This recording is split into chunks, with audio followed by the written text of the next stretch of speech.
The platform smelled of rust and wet stone. Trains screamed past, throwing grit against my face. And there she was, my niece, thin, hollow-eyed, kneeling on the cement with her hands outstretched for scraps of food.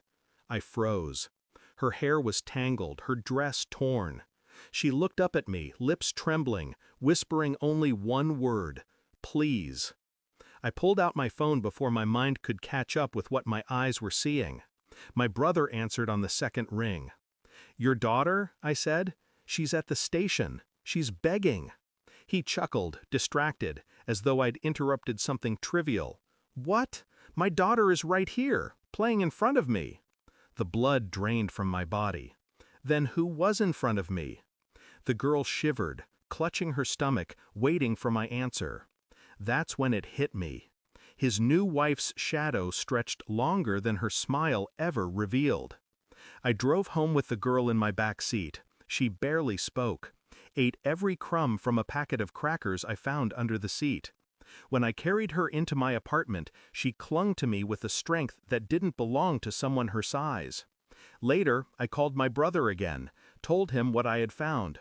His voice cracked into irritation, then denial. "That's impossible! She's asleep right now!" He didn't hear the faint whimper behind me. Something didn't add up. His daughter was flesh and blood. I had seen her born, held her.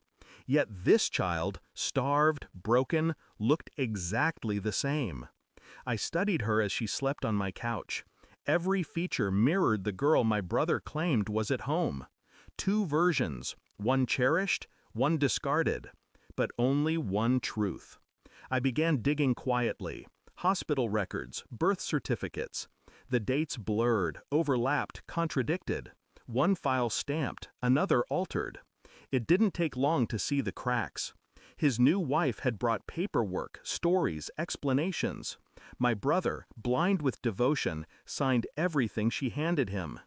One daughter had been paraded in front of family, polished and dressed like proof of a perfect marriage.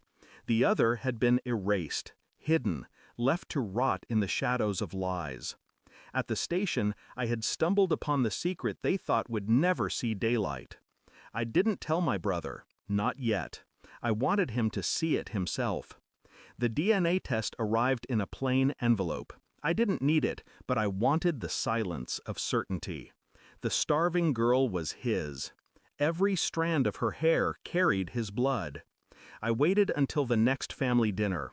His wife at the head of the table, smug behind her practiced charm. My brother smiling beside her, oblivious. I slid the envelope across the table. He frowned, opened it. The color drained from his face as his eyes moved across the page. His hand trembled. "What is this?" he whispered.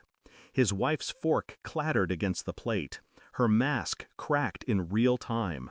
She had hidden the child, cast her out like garbage, told my brother she never existed, and he had believed her.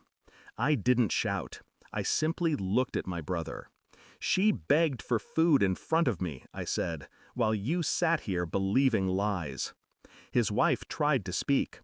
I cut her off with silence, letting the weight of the truth smother her. I pulled my phone from my pocket. A video played. The girl at the station, weak, starving, begging strangers for scraps. Every eye at the table fixed on it. I didn't need words. The evidence was enough. Her empire of deceit collapsed in one silent moment. My brother hasn't called me since. Pride binds him tighter than love ever did. He lives with the version of truth he can tolerate. The discarded child sleeps peacefully in the room I gave her. Her breathing is steady now, no longer jagged with hunger. I've stopped asking myself how a man can be so blind, how a woman can be so cruel. Some answers rot the soul if you chase them too far. What matters is this: the secret was dragged into the light, and some truths, once seen, can never be unseen. Thanks for watching. Don't forget to like, share, and comment. Subscribe now to Cheating Stories Insight World for more amazing stories.